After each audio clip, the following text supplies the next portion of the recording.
تو میری گزارش یہ ہے کہ خدا کے لیے ہوش کے ناخن لیں.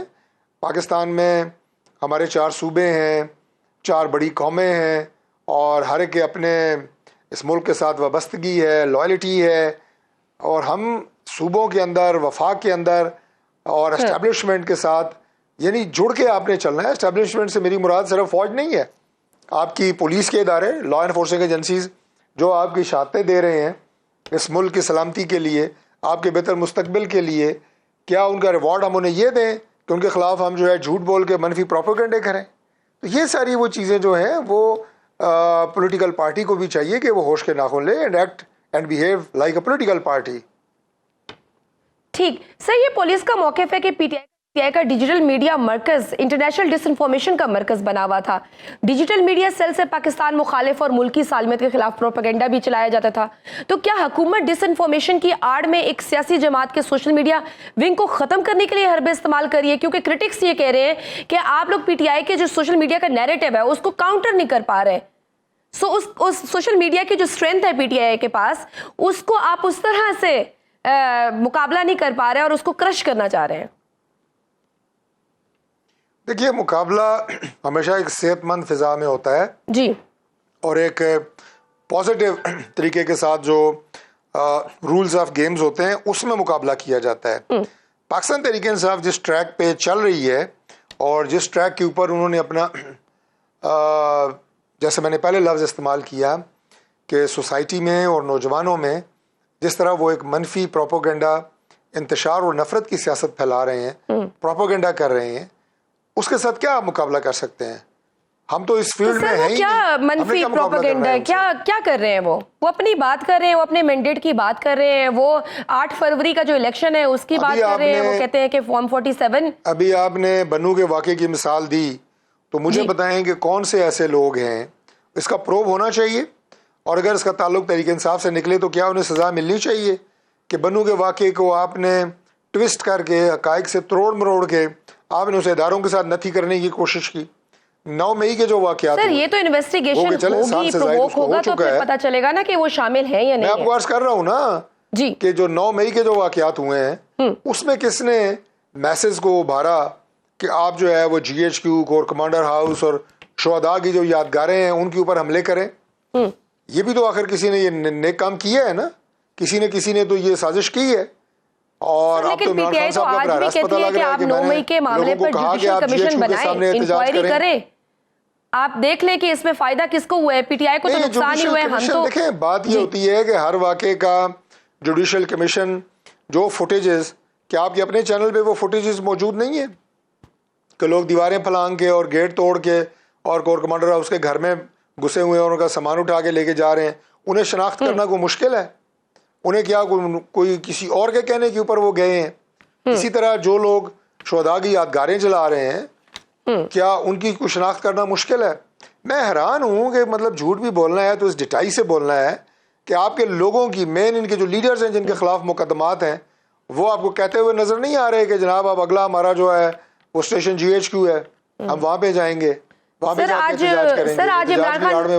آج عمران خان نے بھی اڈیالہ جیل میں صحافیوں سے غیر رسمی گفتگو کرتے ہوئے کہا کہ میں نے جی ایچ کیو کے سامنے پرامن احتجاج کی کال دی تھی. وہ پرامن کا لفظ استعمال کر رہے ہیں. لیکن پرامن احتجاج, وہ تو جو کور کمانڈر ہاؤس کے گھر میں گھسے ہیں وہ تو اسے بھی پرامن ہی کہیں گے, وہ تو ان کی اپنی ایک انٹرپریٹیشن ہے نا. میں تو یہی عرض کر رہا ہوں کہ خدا کا واسطہ ہے, ملک ہمارا جن مسائل سے گھرا ہوا ہے, معاشی طور پہ جہاں ہم پھنسے ہوئے ہیں, جب ملک کے اندر بے یقینی کی کیفیت کو ہم نے ختم کرنا ہے, کس نے کرنا ہے؟ سیاسی جماعتوں نے کرنا ہے. ملک کے اندر انویسٹمنٹ آنی ہے, کب آئے گی؟ جب آپ کا ماحول ٹھیک ہوگا, جب لوگوں کو اعتماد ہوگا اس سسٹم کے اوپر. اس طرح کی تمام حرکتیں کر کے آپ اس سسٹم کو کمزور کر رہے ہیں. جو پاکستان کے اندر پاکستانی ہیں, جو پوری دنیا میں پاکستانی آباد ہیں, ان کا یقین اس چیز کے اوپر نہیں بیٹھ رہا کہ یہ نظام خوش اسلوبی کے ساتھ آگے چلے گا, ملک جو ہے وہ ترقی کی طرف تیزی سے بڑھے گا. یہ کانفیڈنس آپ نہیں دے رہے جب آپ اس طرح کی حرکتیں کرتے ہیں. اور اس میں سب سے خوفناک ہتھیار جو آپ استعمال کرتے ہیں وہ آپ کا سوشل میڈیا ہے. Sir but don't you think ایک ایسی party sir don't you think ایک ایسی پارٹی جو ایک بہت بڑا سائز رکھتی ہو پارلیمنٹ میں, تو آپ کو نہیں لگتا کہ حکومت کو سیاسی میدان میں پی ٹی آئی کا مقابلہ کرنا چاہیے؟ پابندی کا فیصلہ حکومت کی کمزور سیاسی حکمت عملی کو ظاہر نہیں کرتا؟ سیاسی میدان میں ہی کر رہے ہیں, سیاسی میدان میں ہی کر رہے ہیں. اور اس سے پہلے کتنے الیکشن ہوئے ہیں جو پاکستان تحریک انصاف کے ساتھ ہم لڑ چکے ہیں. 2002 سے تو میں جس الیکشن میں بھی میں نے لڑا ہے پاکستان تحریک انصاف کے مخالف امیدوار کا ہم نے مقابلہ کیا ہے اور بالکل لڑے ہیں. لیکن جس میدان کی میں آپ کو بات بتا رہا ہوں یہ سیاست نہیں ہے, یہ پاکستان کے ساتھ ایک سازش ہے, یہ پاکستان کے ساتھ زیادتی ہے, اس سسٹم کے ساتھ زیادتی ہے, اسے آپ کو نپٹنا پڑے گا. سر اس سیاسی میدان تو یہ ہے لیکن لوگ ووٹ دے رہے ہیں نا, میں صرف تحریک انصاف کی بات نہیں کر رہا. اگر ہماری طرف سے بھی کوئی زیادتی کرے گا میں اسے بھی زیادتی کہوں گا. سر لوگ ان کو ووٹ دے رہے ہیں, ان کے بیانیوں کو بائے کر رہے ہیں, وہ ووٹ لے کے ہی آئے ہیں اسمبلی میں. تو اس طرح سے ایک پارٹی کو میری عرض سنیں نا, میری عرض سنیں جی. دیکھیں ان کے اندر بالکل ایسے سین ایلیمنٹس موجود ہیں, ایسے لوگ تحریک انصاف کے اندر موجود ہیں کہ جو میانہ روی کی سیاست کرتے ہیں, جو اقدار کی سیاست کرتے ہیں, رواداری کی سیاست کرتے ہیں, اصولوں کی سیاست کرتے ہیں. ایسے لوگ موجود ہیں. لیکن معذرت سے ان کی جماعت سے میرا تو کوئی لینا دینا نہیں ہے. ایسے لوگ فرنٹ پہ نہیں آ رہے, ایسے لوگ پش بیک کیے جا رہے ہیں. لیکن سر پھر ایسے لوگ بھی جو موجود ہیں ان پہ بھی تو آپ پابندی لگا کے ان کا راستہ روک رہے ہیں. جو لوگ ہاکش ہیں, جو لوگ یہی گفتگو کرتے ہیں جو میں آپ سے پہلی اپنی ابتدائی گفتگو میں کر چکا ہوں, جو جلاؤ اور گہراؤ کی بات کرتے ہیں, اسمبلی کے اندر بھی ان کا طریقہ کار یہی ہے, اسمبلی کے باہر بھی ان کا طریقہ کار یہی ہے. تو یہ جو زبان استعمال کرنی اور اس طریقے کے ساتھ ملک کے اندر ایک انتشاری ٹولے کی طرح سیاست کرنی, ہم چاہتے ہیں اس سے باز رہیں. ملک اس وقت قطعی طور پہ متحمل نہیں ہو سکتا وائلنس کا, چاہے وہ پولیٹیکل ہو چاہے وہ نان پولیٹیکل ہو, دہشت گردی کا, چاہے وہ بندوق اٹھا کے آپ کریں یا آپ سوشل میڈیا پہ ڈیجیٹل دہشت گردی کریں. ملک اس بات کا متحمل نہیں ہو سکتا. بالکل دہشت گردی کی سیاست میں کوئی گنجائش نہیں ہے, لیکن ہر پارٹی میں ایک ہارڈ لائنر ایک سافٹ لائنر ہوتا ہے. آپ دیکھ لیں میاں صاحب کا دیکھ لیں, مریم نواز صاحبہ کا دیکھ لیں, مزاحمتی بیانیہ ہے. اسی طرح شہباز شریف کا ایک مفاہمتی بیانیہ ہے. سو ہارڈ لائنر اور سافٹ لائنر ہر جماعت میں ہوتا ہے. لیکن سر چند روز قبل جیسے مریم نواز کی جانب سے عدالتی فیصلے پر بہت تنقید کی گئی, کیا حکومت اسپیکر آفس اور الیکشن کمیشن کو سپریم کورٹ کے عدالتی فیصلے پر عمل درآمد کرنے دے گی؟ دیکھیے سپریم کورٹ آف پاکستان کا فیصلہ ہمیشہ ہمارے لیے قابل احترام ہے, وہ عدالت عظمیٰ ہے, اور جب فیصلہ آ جاتا ہے اس کے بعد آپ کو بالکل یہ اختیار حاصل ہوتا ہے کہ آپ اس فیصلے پہ کھل کے بات کر سکیں, ججز پہ نہیں, فیصلے پہ. اور پھر اس فیصلے کے بعد آپ نے یہ دیکھنا ہوتا ہے, کوئی بھی فیصلہ ہو, میں بالعموم بات کر رہا ہوں, کہ آپ کے پاس اگلی لیگل ریمیڈی کیا ہے. آپ آئین اور قانون کی روشنی میں اس فیصلے کے خلاف کہاں اپیل میں جا سکتے ہیں, کیا لیگل ریمیڈی اختیار کر سکتے ہیں. وہ لیکن یہاں تو ججز کو ڈائریکٹ مخاطب کیا جا رہا ہے کہ ملک کو چلنے دے, ججز کے ضمیر پہ بات کی جا رہی ہے. آپ کہہ رہے ہیں کہ فیصلے پہ بات کرنی چاہیے. دیکھیں بات یہ ہے کہ اس کو براہ راست اس طرح کسی کی ذات پہ نہ لیا جائے. ایک ادارے کی بات ہوئی ہے. کیا ہے آپ کے جو اسٹیٹ ہیں ان کے پلرز کون کون سے ہیں؟ ججز کے ضمیر بکے ہوئے ہیں, یہاں تک کہا گیا ہے. پارلیمنٹ ہے, ایک آپ کی ایڈمنسٹریشن ہے, مقننہ, انتظامیہ, عدلیہ, یہ تین آپ کے اسٹیٹ پلرز ہیں. آپ میڈیا بھی اسٹیٹ کا ایک پلر ہے. اگر یہ چاروں ہوش کے ناخن نہیں لیں گے, دیکھیں جنگ ہونی چاہیے اداروں کے اندر بھی. اگر ہو, میں جنگ تو نہیں کہوں گا, لیکن اگر کوئی تناؤ ہے یا کوئی آپس میں بات چیت ہے, کسی طرح کی کوئی ٹینشن ہے, اس کا حل جو ہے وہ آئینی ہوتا ہے. کیونکہ چاروں اور یا تین بڑے جو ہمارے ستون ہیں ریاست کے, ان کے اندر جو ایک فریم ورک ڈیزائن ہے اس کا نام کانسٹیٹیوشن ہے. کانسٹیٹیوشن کے اندر پھر ادارے دیکھتے ہیں کہ میری حد کہاں تک ہے اور میں نے کہاں تک جانا ہے. لیکن بڑی معذرت سے اس وقت ادارے آئین کی جنگ نہیں لڑ رہے, انا کی جنگ لڑ رہے ہیں. اور جب آپ انا کی جنگ لڑ رہے ہوتے ہیں پھر آئین اور قانون پیچھے ہو جاتا ہے, اور پھر اس میں نقصان ملک کا ہوتا ہے, سسٹم کا ہوتا ہے. ہم بار بار جو چیخ رہے ہیں وہ یہی کہہ رہے ہیں کہ خدا کے لیے ہوش کے ناخن لیں. ٹھیک سر، اپنی لاسٹ آئینی حدود کے اندر رہیں. انا کی جنگ میں نا اپنے آپ کو جھونکیں. ٹھیک سر، لاسٹ کوشچن مسلم لیگ نون کی طرف سے کوئی اندر سے یہ باتیں بھی آئینی میل ڈاؤن کی بھی بات کی جا رہی ہے. یہ آئینی میل ڈاؤن سے کیا مراد ہے؟ کیا کوئی ایمرجنسی لگ رہی ہے، کوئی مارشل لا لگنے جا رہا ہے، یا مسلم لیگ نون عدلیہ کے ساتھ کوئی محاذ آرائی سٹارٹ کرنے لگی ہے؟ اس کی کیا تشریح کریں گے کوئی آپ؟ محاذ آرائی کی بات نہیں ہے، نہ کوئی ماشاء اللہ لگنے جا رہا ہے. جو آپ میں ریپیٹڈلی میں ایک بات کر رہا ہوں کہ خدا کے لیے اس ملک کی خاطر اپنی انا کے خول سے باہر نکلیں، صورتحال کی سنگینی کا احساس کریں، اپنی آئینی ذمہ داریوں کو ادا کریں. سیاسی جماعتوں کا فرض سب سے زیادہ ہے، کیونکہ آپ کبھی آج ہماری دائیں جانب اپوزیشن بیٹھی ہے، کل وہ بائیں جانب گورنمنٹ میں تھے، ہم دائیں جانب بطور اپوزیشن بیٹھے تھے، کل کیا ہوتا ہے خدا جانے.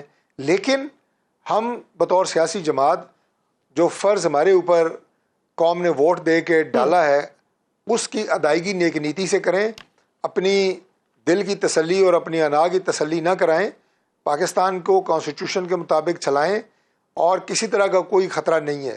یہ جو بات آپ نے کہا نا میل ڈاؤن، وہ ایک انڈیکیٹر ہے کہ اگر آپ باز نہیں آئیں گے، اگر آپ سوائے جلاؤ گھراؤ لڑ جو مار جاؤ مار دو، کسی کو نہ جانے دو، کسی کو نہ چھوڑو، کیا ہوگا پھر؟ صحیح یہی بات ہے، کسی کو نہ چھوڑو، ہر کسی کو سپیس ملنی چاہیے. بالکل صحیح. بہت شکریہ. مسلم لیگ نون کے سینئر رہنما طارق فضل چودھری صاحب ہمارے ساتھ موجود تھے اور ملک کے مجموعی سیاسی صورتحال پر بات کر رہے تھے. ناظرین مجھے لینے ایک چھوٹی سی بریک، دیکھتے رہیے Suno round up. Welcome back to Suno round up. D G I S P R کی پریس کانفرنس کے اہم نکات پر بات کرنے کے لیے ہمارے ساتھ موجود ہیں بریگیڈیئر وقار خان، نیشنل سیکیورٹی ایکسپرٹ ہیں. سر آپ کے وقت کا بہت شکریہ. سر آج D G I S P R lieutenant general Ahmed Sharif کی جانب سے ایک انتہائی اہم پریس کانفرنس کی گئی، جس میں D G I S P R کی جانب سے کہا گیا کہ انتہائی سنجیدہ ایشوز کو سیاست کی بھینٹ چڑھایا جا رہا ہے. ایک مضبوط لابی ہے جو چاہتی ہے کہ عزم استحکام کے اغراض مقاصد پورے نہ ہوں. عزم استحکام پر سیاست کی جا رہی ہے. کیوں ایک مافیا، سیاسی مافیا اور غیر قانونی مافیا کھڑا ہو گیا اور کہنے لگا کہ اس کو ہم نے ہونے نہیں دینا. یہ سیاسی مافیا چاہتا ہے کہ عزم استحکام کو متنازع بنایا جائے.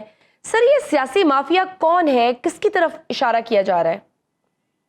جی آئی تھنک اس میں پہلے چیزیں آئیڈینٹیفائڈ تھیں، اور اسپیشلی جب بنو کا کیس ہوا تو اس میں چیزیں بڑی کھل کے سامنے آئی ہیں. کہ پہلے تو آپ کو یاد ہوگا جب عزم استحکام کی اناؤنسمنٹ ہوئی تو اس میں سیاسی پوائنٹ سکورنگ کی گئی. ایون ریلیجس پارٹیز ہیں یا پولیٹیکل پارٹیز ہیں جو افیکٹڈ پروونس اسپیشلی کے پی سے بہت زیادہ شور اٹھایا گیا، اور پھر اس کے اگینسٹ ایک بیانیہ بنایا گیا تھا.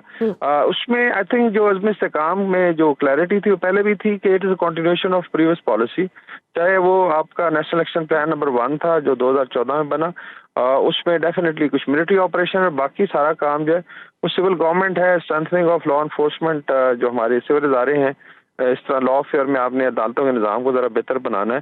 اینڈ دین اونرشپ ہے پولیٹیکل لیڈرشپ کسی بھی پارٹی کی ہو. فار انسٹنس اگر کے پی میں کچھ ہوتا ہے تو ownership is with the chief minister. تو یہ آئی تھنک بالکل، اور یہ پھر شامل ہے ایون پی ٹی آئی نے پریزنٹ کیا جو نیشنل انٹرنل سیکورٹی پالیسی، ان کا جو پالیسی آئی تھی 2021 میں، اس میں یہ ساری چیزیں مینشنڈ ہیں. تو ایک تو یہ ہے کہ اس کو بڑھا چڑھا کے ایسے شو کیا کہ شاید نظر بیس بائی اس لیول کا کوئی آپریشن ہو رہا ہے، ڈسلوکیشن، وہ نہیں ہے.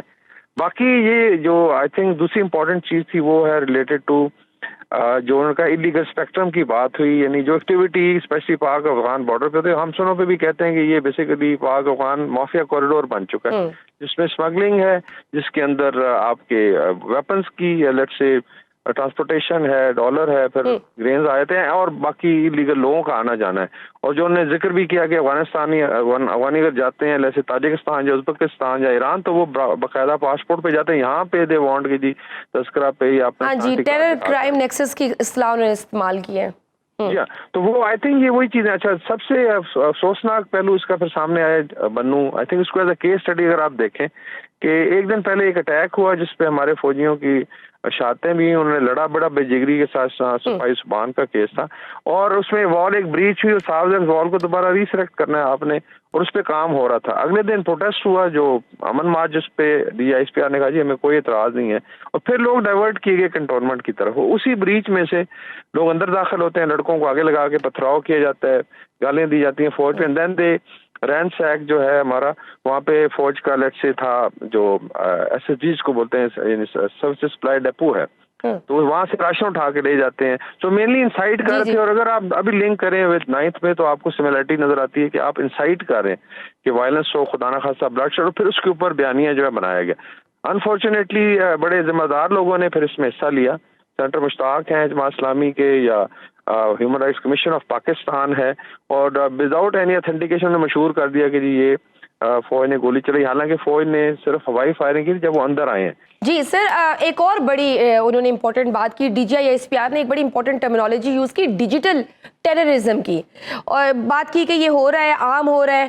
تو سر ایک چیز ہے کہ جہاں آج پی ٹی آئی کے مرکزی سیکریٹریٹ پر چھاپا مارا گیا اور کہا گیا کہ یہاں پہ انٹرنیشنلی ڈس انفارمیشن پھیلائی جا رہی ہے, تو مجھے یہ بتائیے پریس کانفرنس کی ٹائمنگز کتنی امپورٹنٹ ہے؟ کیا کوئی لنک ہے ان دو واقعات سے, پریس کانفرنس اور پھر یہ جو آج یہ ہوا ڈیجیٹل ٹیررزم میں, اور پھر پی ٹی آئی کے آج مرکزی سیکریٹریٹ پہ جو آج میڈیا سیل پہ چھاپا مارا گیا ہے, اور رؤف اسد صاحب کو گرفتار بھی کر دیا گیا ہے, تو کوئی لنک بنتا ہے؟ ہاں جب کوئی لنک ہوگا اس کی میں ایک جو اسی میں کہتا ہوں کہ بنو کا کیس اسٹڈی 9th میں کا کیس اسٹڈی آپ کریں.